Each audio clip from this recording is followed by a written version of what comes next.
For those new here, who are unaccustomed to a woman preacher,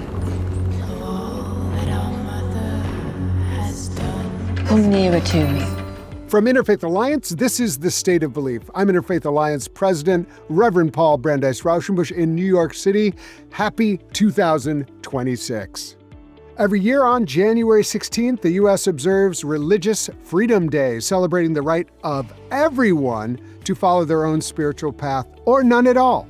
And it's interesting how that idea still resonates today in different parts of the culture, including in films like The Testament of Ann Lee, the story of the Shaker movement founder. This week, I'll talk about this with two massive film fans and Interfaith Alliance colleagues, Guthrie Graves-Fitzsimmons and Alyssa Klein, here on The State of Belief. Well, the holidays have come and gone once again, but if you've forgotten to get that special someone in your life a gift, well, Mint Mobile is extending their holiday offer of half off unlimited wireless. So here's the idea. You get it now, you call it an early present for next year. What do you have to lose? Give it a try at mintmobile.com/switch. Limited time 50% off regular price for new customers. Upfront payment required. $45 for 3 months, $90 for 6 months, or $180 for 12-month plan. Taxes and fees extra. Speeds may slow after 50 gigabytes per month when network is busy. See terms. We need these voices to be heard now more than ever. Please make sure you subscribe, share, and rate The State of Belief at Apple Podcasts or your favorite podcast platform. Taking a minute to do these things really helps other people discover our show and become listeners too. Our library of past conversations includes over 150 hopeful, empowering, and inspiring interviews with guests like Rabbi Sharon Kleinbaum, State Representative James Tallarico, Imam Abdullah Antepli, and many, many others. You can help grow The State of Belief with a financial contribution right now. Find out how at stateofbelief.com, and you can support and join the work of Interfaith Alliance at interfaithalliance.org. Before we get to our interview, I want to welcome each of you to the podcast 2026 and also to the 250th anniversary of the Declaration of Independence and the founding of our country. This is going to be a big year in many, many ways, and part of what will be important about it is how we frame America, how we understand who we are, and specifically from my lens, who matters in terms of religion, in terms of background, in terms of status. We are in a very important, I would say, precarious moment in our country. We've started out this year, I would say, really rough. The invasion of Venezuela, the abducting of a president, and then right on the back of that, January 6th, where this incredible continuation of the lie that caused January 6th. It's taken its toll, I would say, on a lot of us. There's so much going on. And I think what I want to offer you right now is just let's be together. Let's find comfort and courage in one another. Let's find ways to hear one another and support one another and love one another in this 250th year, and try to be critical, but also find the ways that we can lift up what is the best of what this country can offer going forward. How can we lean into the idea of what liberty and justice for all means? Can we lean into the idea of what out of many one could mean that respects the distinct character of each of us, that recognizes that we are connected with one another? Can we choose love over the way that ICE is attacking our communities and abducting people? Can we find ways to show up and recognize that we really need one another and that everyone can matter in this country if we decide that everyone matters in this country, the well-being of all of us together. So I invite all of us to come at this new year with a heart that is prepared for difficult things, but also worthy things, and prepared to meet this moment together. And now to my guests. Guthrie Graves-Fitzsimmons was on this show a year ago to sing the praises of Wicked, the musical, on film. In his spare time, Guthrie is also vice president of program and strategy at Interfaith Alliance. He's back today to help us look at religious freedom themes in a new movie. Also with us, Alyssa Klein, making her debut. Alyssa is a journalist, film aficionado, and the brains and the heart behind Interfaith Alliance's stunning social media strategy.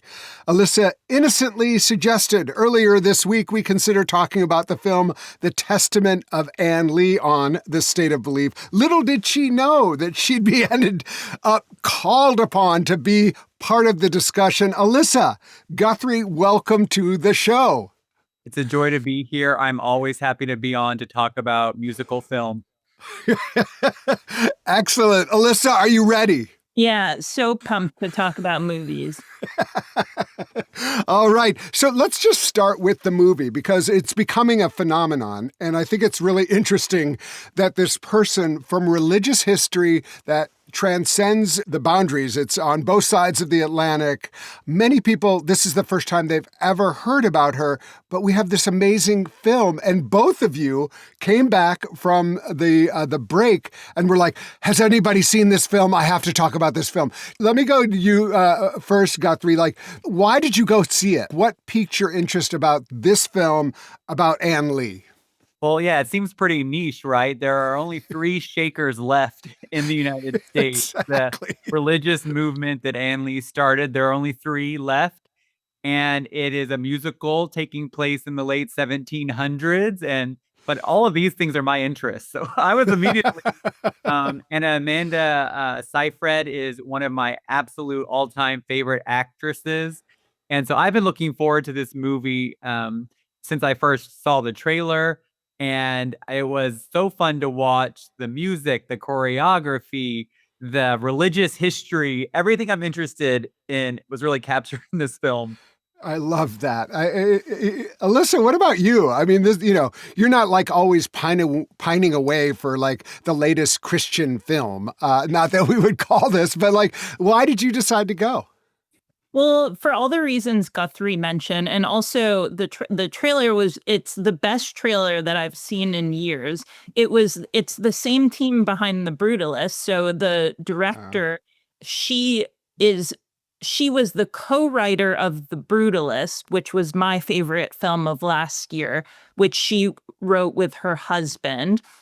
He was the director of that film. And on this one, they swapped roles and co-wrote The Testament of Ann Lee, and she directed it. Yeah. Well, I mean, I also, the trailer, it just makes you, I have to say, it looks so engaging and intriguing, and the movement, and you're kind of like, oh, this is so like 2026.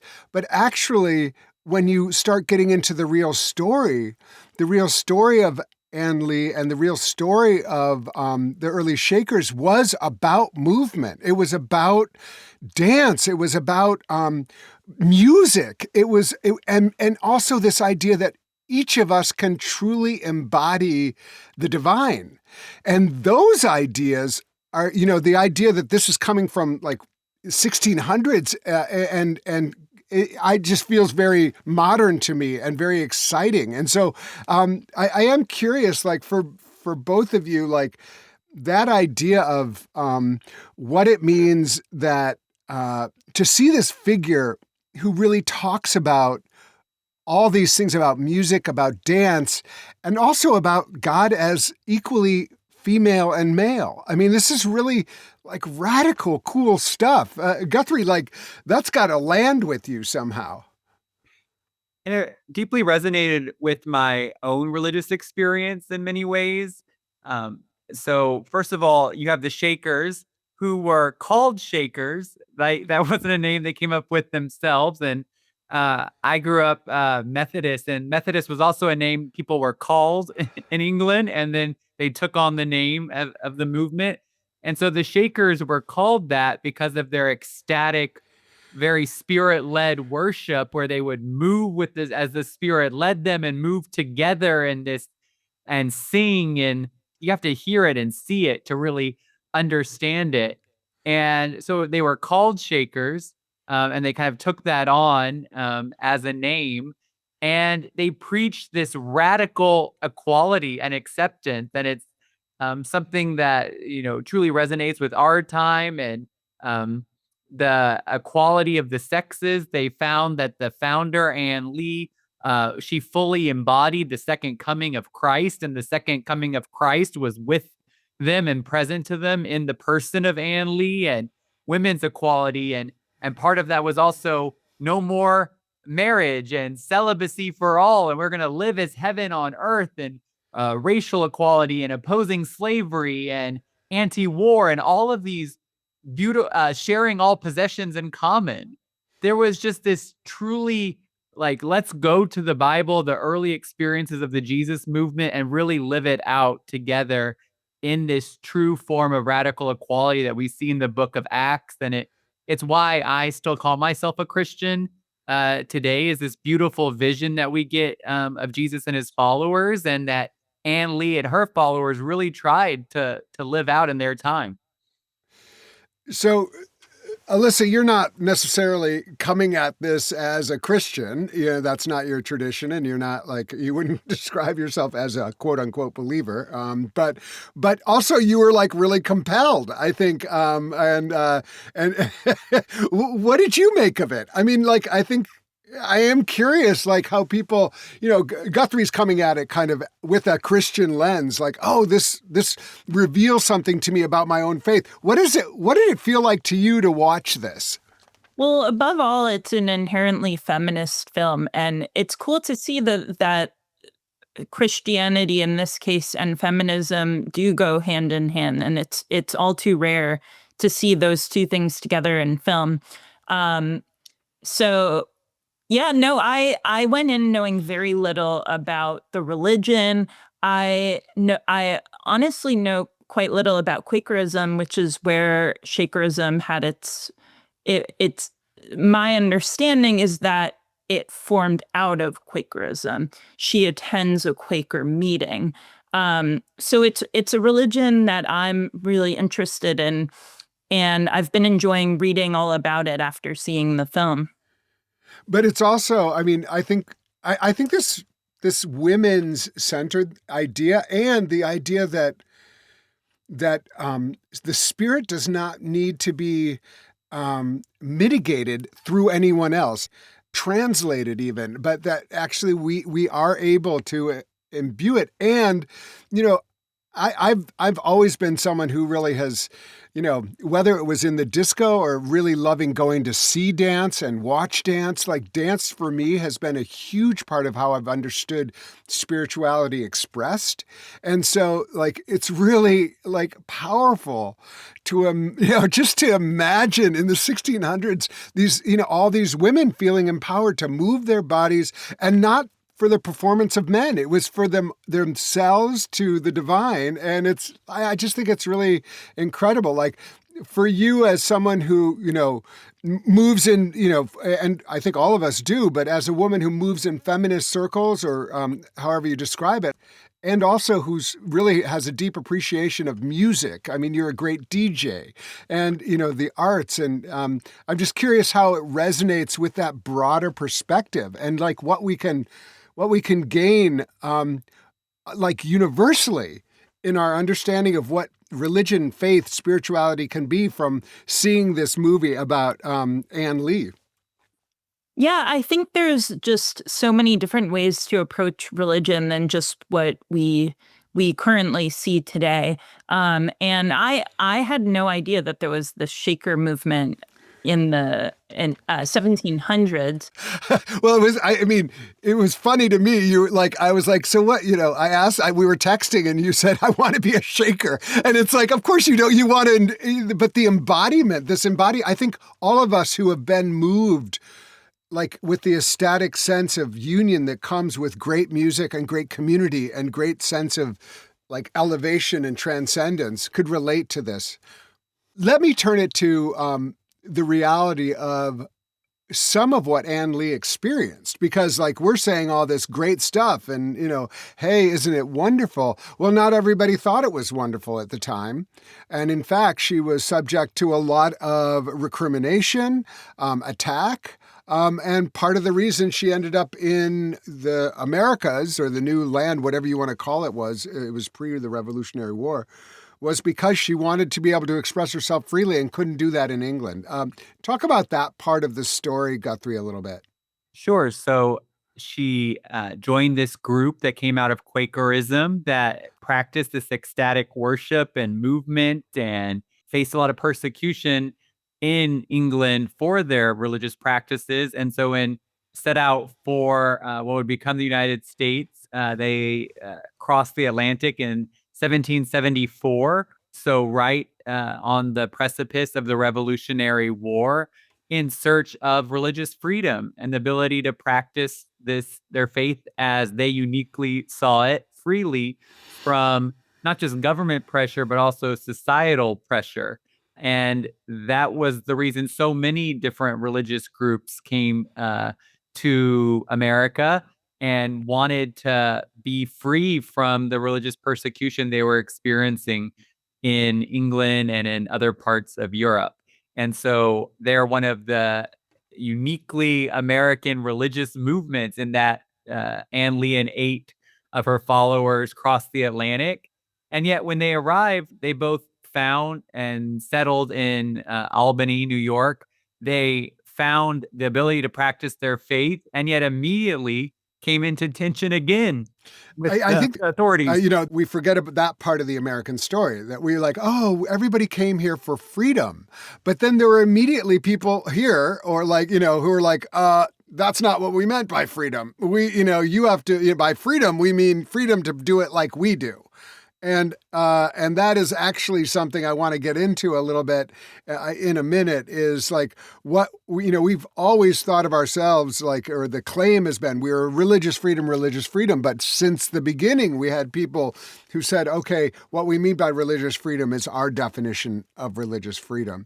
I think one of the parts of the story, and maybe you can say like how much the movie gets into this, but Ann Lee also is someone who really had personal suffering.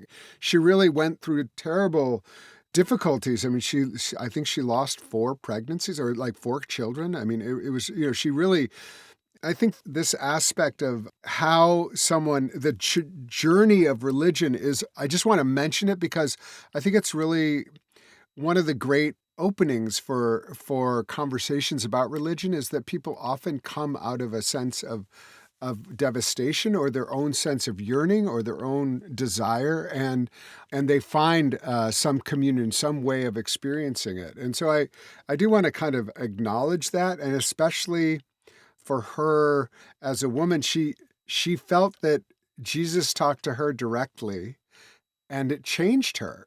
And then it gave her a new way of understanding who she was. And I just think it's very interesting, that kind of empowerment and what it means and how it comes into the world.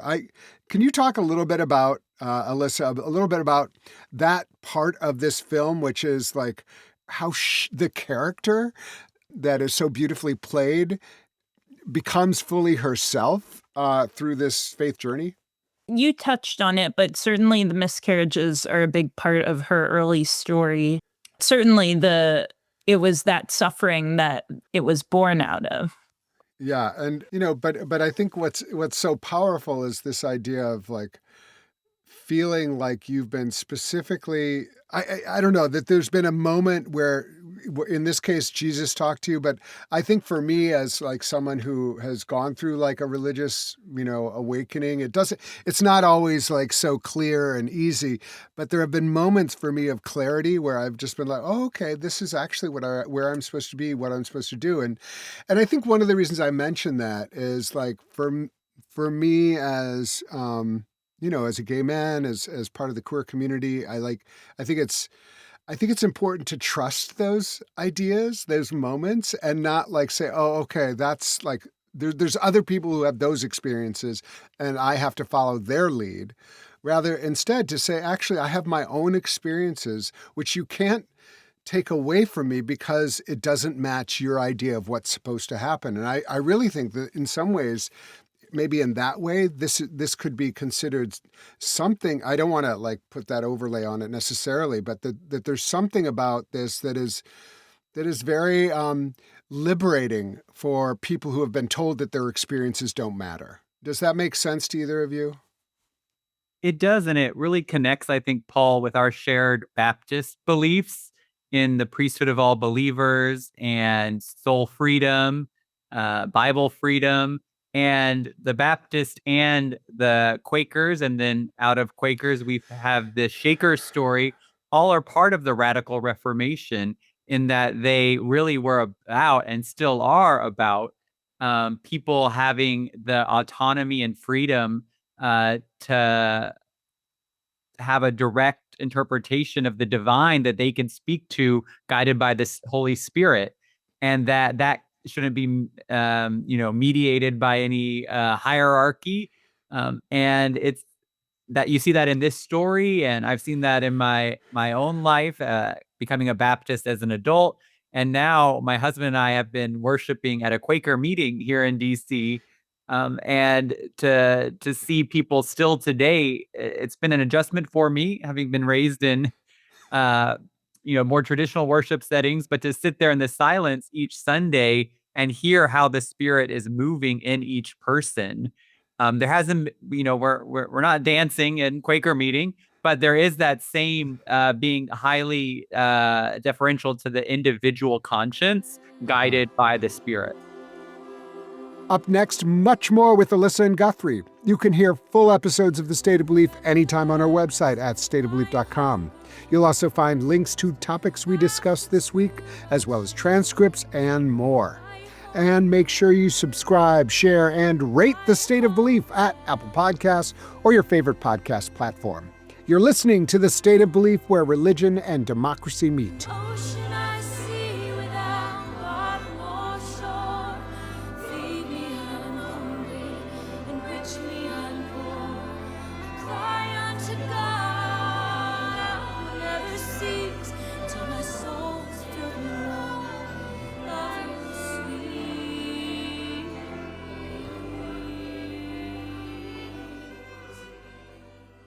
Adobe Acrobat Studio, so brand new. Show me all the things PDFs can do. Do your work with ease and speed. PDF Spaces is all you need. Do hours of research in an instant with key insights from an AI assistant. Pick a template with a click. Now your prezzo looks super slick. Close that deal? Yeah, you won. Do that, doing that, did that, done. Now you can do that with Acrobat. Now you can do that with the all-new Acrobat. It's time to do your best work with the all-new Adobe Acrobat Studio.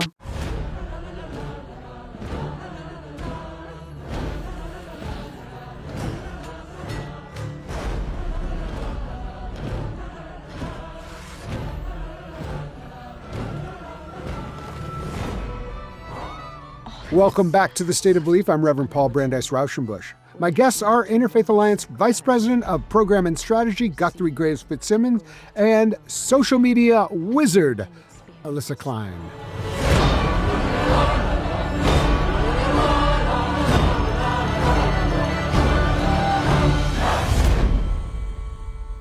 Legend has it, this is what happened to Anne Lee.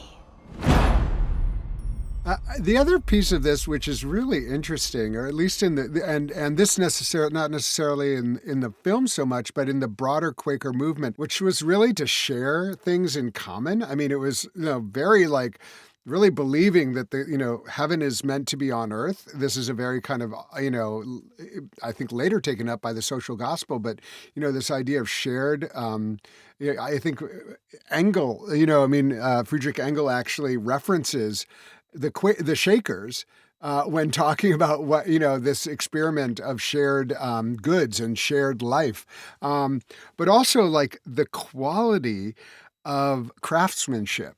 And that it matters. Everything matters. And like Thomas Merton has this great quote where it's, they make every chair as if because they fully believe that an angel might sit on it. And I thought that's so interesting. And it's like what I love about it, and it's not something that I can truly incorporate into my own life because I'm a little too scattered or whatever, but like that all of it matters.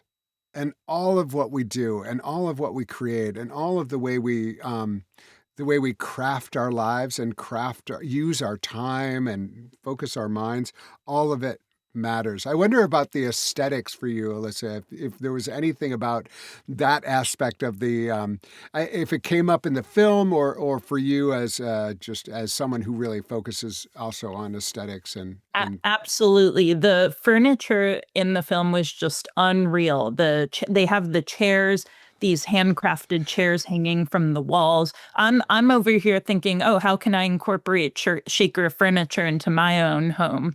But that's actually another big focus of the film is on the furniture pieces. Yeah, it's interesting. I reached out to a friend of ours who actually helped us design our house and whose aesthetic is. I just said, "Hey, I'm just watching this documentary about Shakerism, and there's this movie, it just reminds me so much of your work." And he said, "Of course, I've been totally influenced by the Shakers, like the simplicity of it." And he talked about all these great artists of the 20th century who really were aware of Shakerism and that aesthetic, like that there is that it matters how we and the architecture is so beautiful and simple, but incredibly powerful in its way. And so I love that. I do want to turn to what you already touched on, Guthrie, which is, there's a lesson here for religious freedom and how we understand like what it means to live in an America in 2026 where people are saying, okay, this is the religion that matters. And if you're not adhering some way to this, you are a secondary person in American society, specifically, and we've talked a lot on this podcast, as our listeners know, about this kind of white Christian nationalism that has a very prescribed understanding of what is acceptable as far as religion. And you wrote a piece about this, about the connection with this great movie, The Testament of Ann Lee, to religious freedom today. And we're about to observe Religious Freedom Day on the 16th, which many people are going to use that day to say, okay, religious freedom. And by that, they mean that some people get to describe what real religion is in America. But we also have a message about religious freedom in America at Interfaith Alliance and many of our partners that actually it really means freedom for everybody, like everybody, including atheist, pagan, Christian, Jewish, Muslim, Sikh, Hindu, everybody, like literally everybody should feel free to find that whatever, inspires them. So how does this film, and you wrote a beautiful piece about this. How does this film factor into our understanding of religious freedom in 2026? Well, let's go back to the film for a minute. I love you talking about Shaker furniture and the intentionality and living with fully principled life that Ann Lee and the Shakers embodied was not just in their craftsmanship, but also in their principles about war and justice and equality. There's a scene in the film. It's hard to say spoiler alert when it's a historical drama where everything is happened 300 years ago. But spoiler alert, there's a scene in the film where Ann Lee, portrayed magnificently by Amanda Seyfried, sees a slave auction and condemns it right on the spot. She is very overt with her calling out of injustice. And again, this is 1774 on the precipice of the Revolutionary War in the United States. And she stands by her pacifism and opposition to war and actually encourages people not to fight in the war, which comes with persecution again. She left England for persecution, preaches about being anti-war during the Revolutionary War period in the U.S., and is met with persecution on these shores as well. And so from the very beginning of this story, we have the juxtaposition of, on the one hand, seeking out religious freedom on these shores, and this becomes a core ideal of the American Revolution and the First Amendment. And there were different laws before the Revolution and different state views on the establishment of religion, but it becomes part of the American experiment, perhaps the best ideal that is unique to this American experiment is religious freedom. And yet, from the very beginning, one of the groups that was seeking out this religious freedom has a very, there's no way watching the film that you don't think her pacifist views are deeply rooted in a sincerely held religious belief. Core to her faith and living heaven on earth cannot be at war. There's not going to be wars in heaven. So if you're living heaven on earth, you shouldn't be fighting in a war. And so it's clear it's religious, and yet she's persecuted for her faith, and the Shakers are persecuted from the very beginning. And that is the contradiction of religious freedom in the United States, that from the very beginning, it was not available to everyone. It certainly wasn't available for those without physical freedom who were enslaved. It was, Anne Lee was preaching female equality 150 years before women could vote. There was so lack of freedom at the founding period, and betrayal of religious freedom from the very beginning. And yet we have this ideal of religious freedom that has persisted over these last 250 years that is worth fighting for still. And yet these views still come into conflict with the state. I watched the film January 2nd, Friday night. I woke up and read immediately about we'd launched a new war as the United States, invading Venezuela and illegally and immorally capturing a head of state of another country. As awful as that head of state was, we went in illegally and immorally to do it and launched a new war. And then I'm in Quaker meeting on Sunday with people being moved by the Spirit to again live into that pacifist vision. And so these attempts to live out your faith that come into conflict with the state are still today. And the Trump administration has been the worst in modern memory in the United States of going against any religious leader who does not bend the knee to the Trump administration. And so this ability to live freely and live into our ideals of religious freedom that have been part of the American story from the beginning are still with us. And the fact that many people's deeply held religious beliefs, whether it's pacifism, equality, you've seen the Trump administration attack DEI, and for many faith communities, DEI is a deeply held religious belief.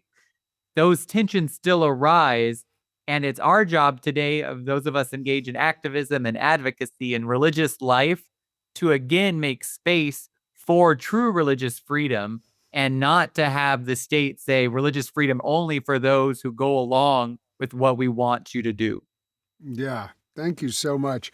I really appreciate that. And I think that, I would love for, listeners, you may not have seen this yet, but maybe as an observance on January 16th, Religious Freedom Day, we should just all watch this film about Anne Lee and imagine what it looks like for our own life.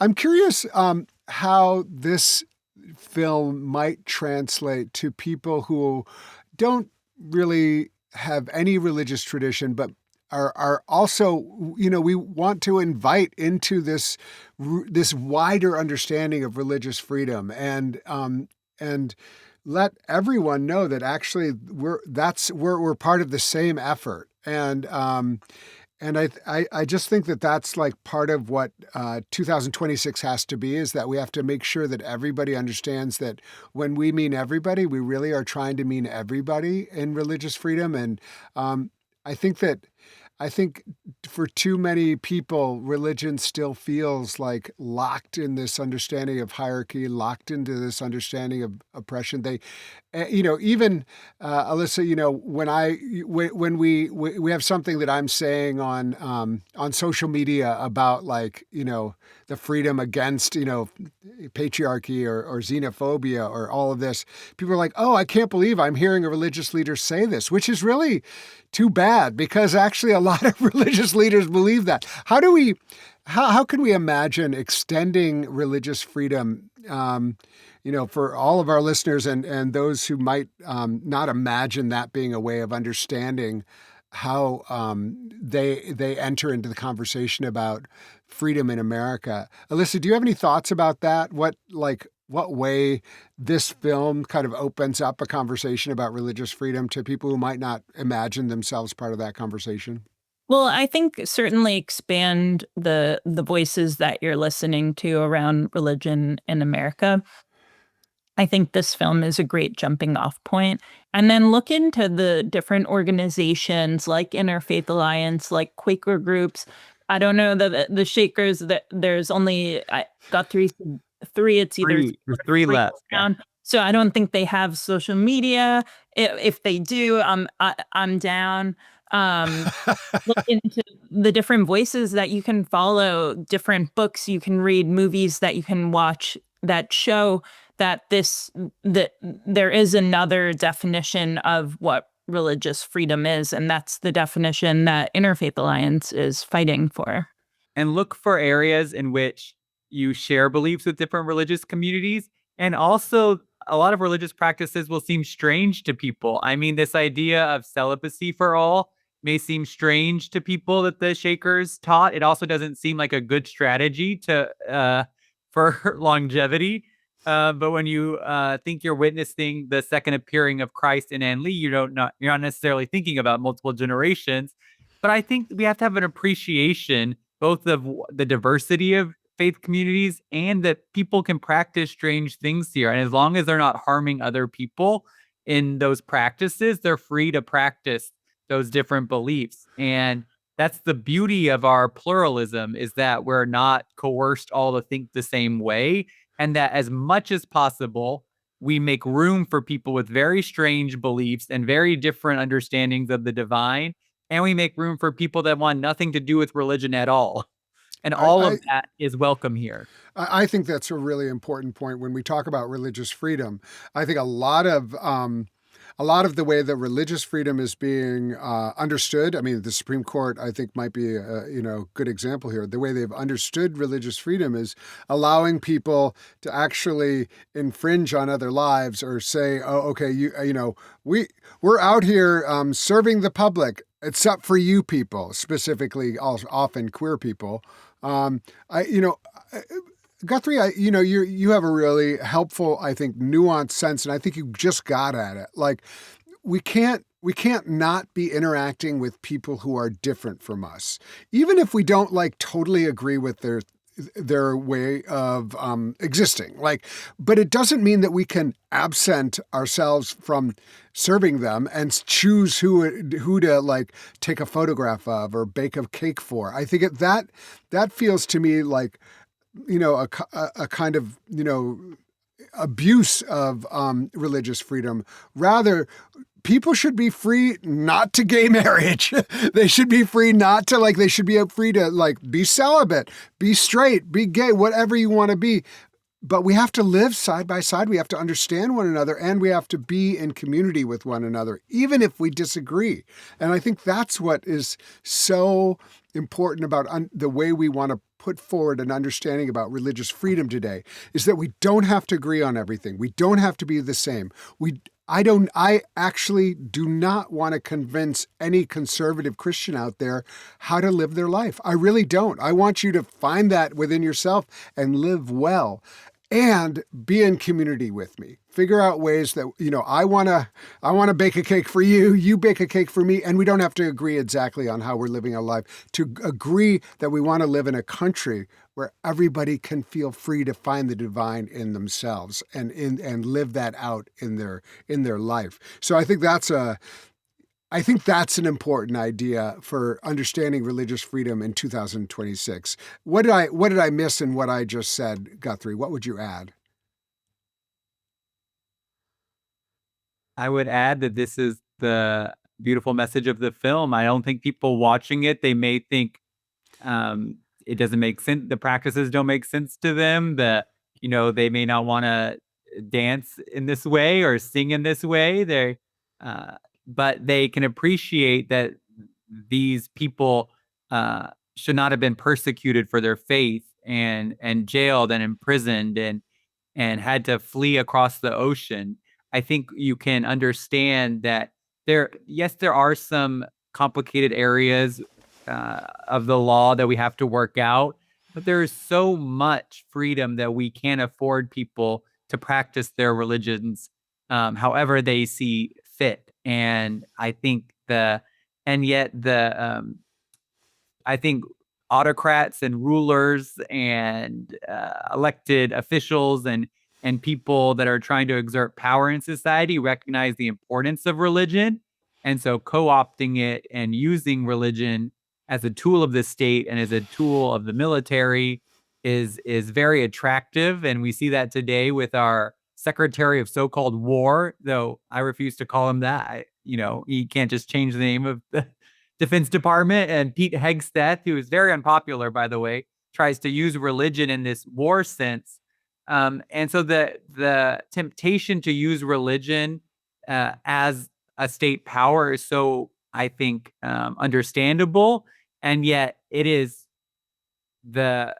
I think when we see stories of religious persecution, like the testament of Anne Lee, we know that it is deeply immoral for people to be deprived of their religious practices.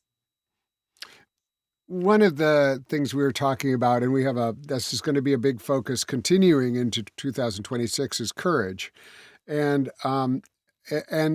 like, I'm not sure exactly if Anne Lee would have said, "I'm being courageous." I just think that she had it in herself. But I'm just curious, Alyssa, if, like, when you think about when you just were watching the story as it was portrayed, and like, how does courage appear in this story, and what might those of us who are seeking courage in this time learn from it? Well, certainly the examples Guthrie mentioned, when she sees these things speaking out. Another element of the Anne Lee story that I'd personally like to read more about is my understanding, and this isn't necessarily portrayed in the film, but Anne Lee was a really tall woman. I believe she was a really big woman. And at one point, I guess the American troops or someone in the US, when they come to persecute the Shakers, they lift up her dress, which I was a little confused about when watching the film. And I was reading about it after, and they wanted to prove that she was a woman, which certainly has had resonance today, that they didn't believe that she was a woman and they needed to harm her for proof, which happens today, unfortunately. So this is a courageous woman throughout the entire film and in real life. Wow.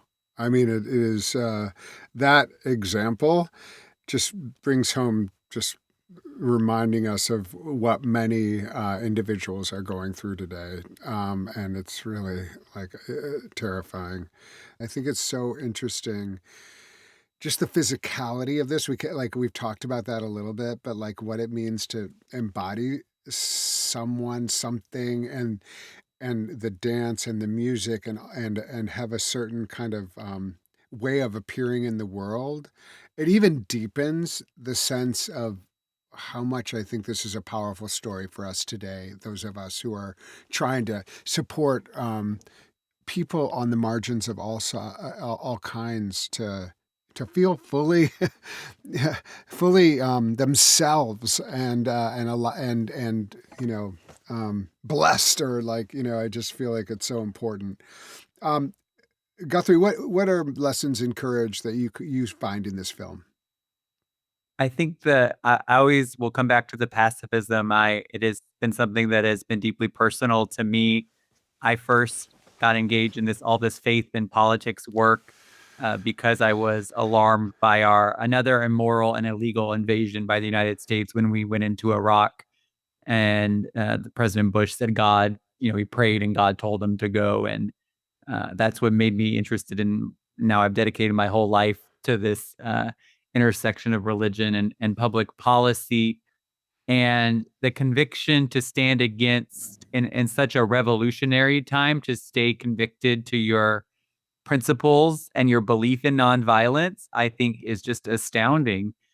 And I see it around me all the time today. My first, actually, after I got interested in this religion and politics around 12 or 13 years old, and in my first trip to DC, I came to a week-long peace training camp, which is actually held at the Quaker Meeting House here in DC, where I now worship. And I spent a week there training with all kinds of people about how to engage in anti-war activism.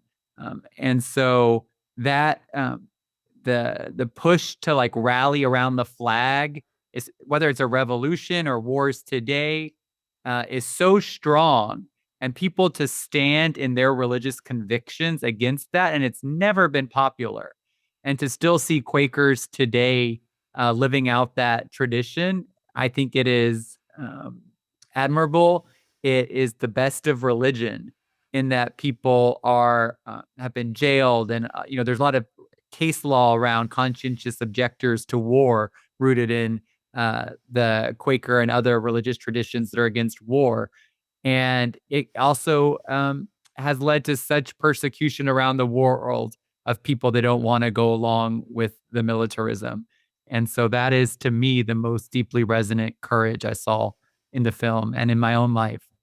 I'm just doing a deep dive in Dorothy Day, which many of our listeners probably have already done. But, she was really preaching against the World War II, which was very unpopular. And, and I think you could, many people probably listening would disagree with that. But I think regardless of your stance, that was a courageous stance. And she really thought deeply about it and really tried to understand it from her Catholic faith perspective. And so I think we have a lot of wonderful religious examples. I think it's so important whenever we have an opportunity to lift up specifically women religious leaders, anyone who identifies that way, is we can celebrate that, and certainly this film is an opportunity, but also it's an opportunity for all of us to really think deeply about what religious freedom can mean in this country.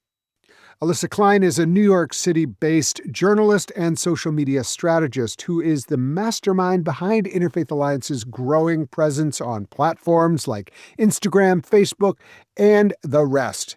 As you could tell, she's no stranger to commentary on films as well. Guthrie Graves-Fitzsimmons is the Vice President of Program and Strategy at Interfaith Alliance, whose commentary on films, in particular musical films, is becoming an annual event here on The State of Belief.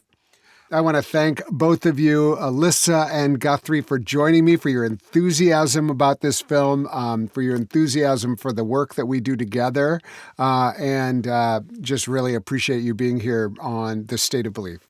Thank you. I look forward to the next musical film I can come back on for. Thank you, Paul. Me as well. Who do you know who would get a lot out of this discussion of the testimony of Ann Lee and religious freedom? Please share The State of Belief with them, and be sure to subscribe to The State of Belief at Apple Podcasts or your favorite podcast platform. We need your help to continue growing The State of Belief, so please make a financial contribution today at stateofbelief.com. That's stateofbelief.com. The views and opinions expressed on this program do not necessarily reflect those of Religion News Service or Religion News Foundation. The State of Belief is produced by Ray Kirstein and is a production of Interfaith Alliance. Become a member today at interfaithalliance.org. And be sure to join us next week. I can't wait. Until then, I'm Paul Brandeis Raushenbush on The State of Belief, where religion and democracy meet.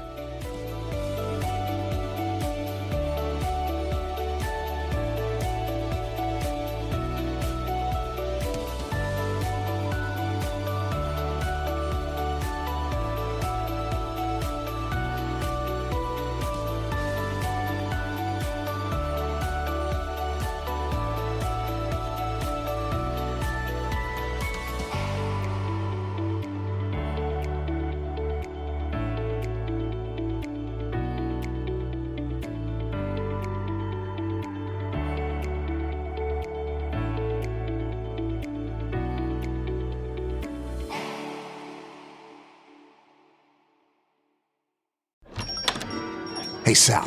Hank, what's going on? We haven't worked a case in years. I just bought my car at Carvana, and it was so easy. Too easy. Think something's up? You tell me. They got thousands of options. Found a great car at a great price. And it got delivered the next day. It sounds like Carvana just makes it easy to buy your car, Hank. Yeah, you're right. Case closed. Buy your car today on Carvana. Delivery fees may apply.